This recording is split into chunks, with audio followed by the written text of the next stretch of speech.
నమస్తే, welcome to mirror TV. నేను మీ పవన్. మనం గత కొన్ని రోజులుగా చూస్తున్నాం, బీసీ ఉద్యమాలు ఎంతో ముందుకు వస్తున్నాయి, మళ్ళీ అక్కడనే అయిపోతున్నాయి.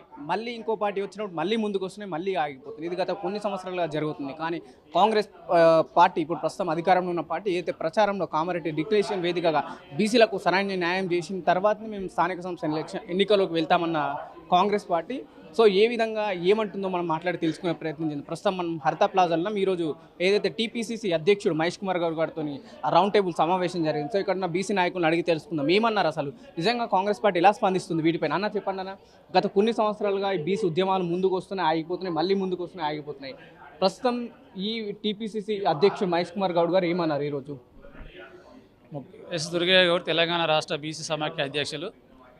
ముఖ్యంగా ఈరోజు రాష్ట్ర పీసీసీ అధ్యక్షుల వారు మహేష్ కుమార్ గారు ఈరోజు ప్రభుత్వం యొక్క ముఖ్య ఉద్దేశం కులగణన చేపట్టిన తర్వాతనే స్థానిక ఎన్నికలు నిర్వహిస్తాము, అప్పటి వరకు స్థానిక ఎన్నికలు నిర్వహించబోము, ఇది ఖచ్చితంగా కులగణన చేపడతామని చెప్పారు.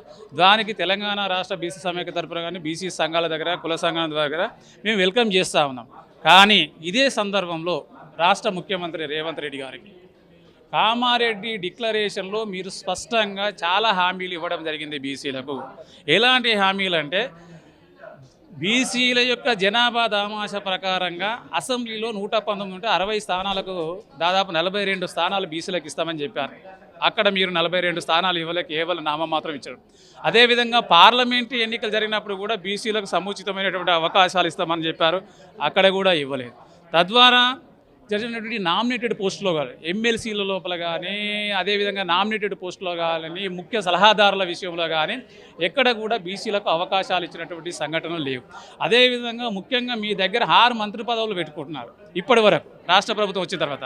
అంటే కేవలము మంత్రి పదవుల్లో కూడా బీసీలకు సముచితమైనటువంటి అవకాశాలు కల్పించలేదు. అదేవిధంగా బీసీలకు 20,000 కోట్లతోటి సప్లాన్ కేటాయిస్తామని చెప్పారు. ఇప్పటి వరకు 20,000 కోట్లు కాదు కదా, కనీసం 1,000 కోట్లు సంబంధించినటువంటి సంఘటనలు లేవు. అదేవిధంగా బీసీ విద్యార్థుల యొక్క పూర్తి ఫీజులు మొత్తం ఇస్తామన్నారు. ఇప్పటి వరకు 3,000 కోట్ల రూపాయల బకాయిలు ఉన్నాయి, బీసీ విద్యార్థుల యొక్క ఫీజు రియంబర్స్మెంట్ ఇవ్వట్లేదు.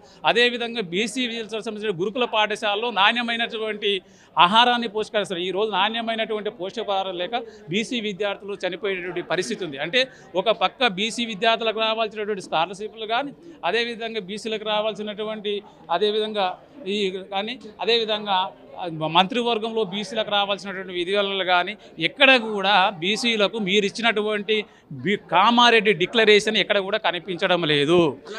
సరే, ఏదైతే ప్రస్తుతం ఉన్న తెలంగాణలో అధికారం ఉన్న కాంగ్రెస్ పార్టీని ఉన్న వాళ్ళైతే చాలా వరకు ఒక వర్గానికి చెందిన వాళ్ళ ఆధిపత్య ఆ ధోరణి కొనసాగిస్తుంది కదా. దీంట్లో నిజంగా అవన్నీ ఆ ఒడిదొడుకులను ఎదుర్కొని బీసీలకు సరైన న్యాయం చేస్తారని మీరు ఫీల్ అవుతున్నా?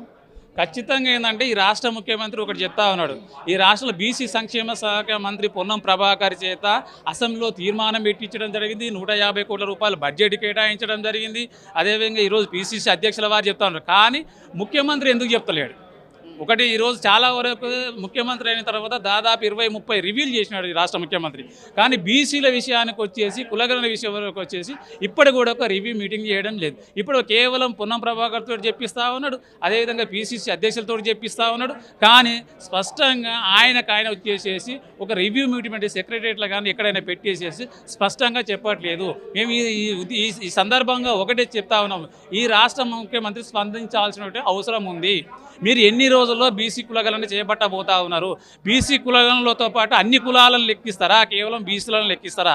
లెక్కించిన దాని ప్రకారంగానే పంచాయతీరాజ్ ఎన్నికల లోపల ఖచ్చితంగా రిజర్వేషన్లు అమలు చేస్తారా లేదా అని చెప్పేసి సూటిగా ఈ రాష్ట్ర ముఖ్యమంత్రి గారికి మేము విజ్ఞప్తి చేస్తూ ఉన్నాము.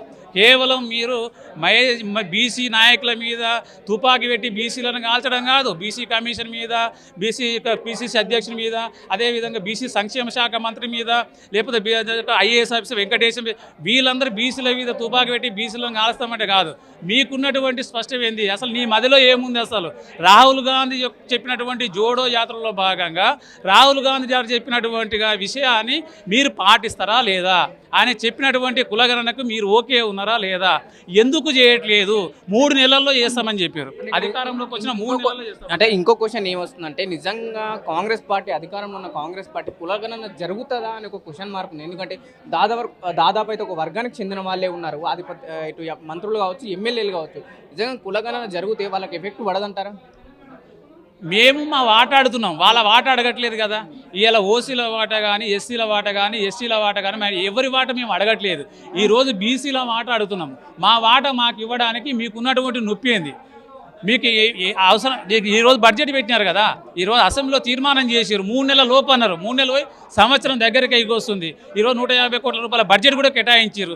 మీరు కులగన చేయడానికి మీకు ఉన్నటువంటి ఉద్దేశం ఏంది? ఏ ఉద్దేశం లేకపోతే ఎందుకు చేస్తలేరు అనేది మా ప్రశ్న.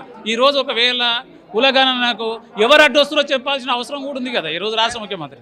ఎలా ఉండబోతుంది కార్యాచరణ ఈ బీసీ మన కులగణన విషయంలో ముందు ఖచ్చితంగా ఈ రాష్ట్ర ప్రభుత్వం చేస్తుందని అనుకుంటున్నాం. ఎందుకంటే రాహుల్ గాంధీ గారు చెప్పినటువంటి ప్రతి విషయాన్ని మేము పరిగణలోకి తీసుకుంటాము. రాహుల్ గాంధీ గారే దేశవ్యాప్త కులగణన చేస్తున్నారు కాబట్టి ఖచ్చితంగా మా అధినాయకుడు చెప్పాడు కాబట్టి ఖచ్చితంగా చేస్తున్నారు. ఆయన చెప్పిన విధానంగా నిజంగా కూడా ఖచ్చితంగా బీసీ యొక్క కులగణన చేస్తేనే ఈ రాష్ట్రంలో రేపు వచ్చేటువంటి పంచాయతీ ఎన్నికల్లో కాంగ్రెస్ పార్టీకి మనుగడగా ఉంటుంది. అందుకని ఖచ్చితంగా కులగణన చేయాల్సిందే. ఖచ్చితంగా స్థానిక ఎన్నికల్లో జనాభా దామాషా ప్రకారంగా బీసీలకు సీట్లు కేటాయించాల్సిందే. దాంట్లో భాగంగా క్యాబినెట్లో కూడా బీసీలకు 50% మంత్రి పదవులు కూడా ఇవ్వాలని చెప్పి కూడా డిమాండ్ చేస్తాము.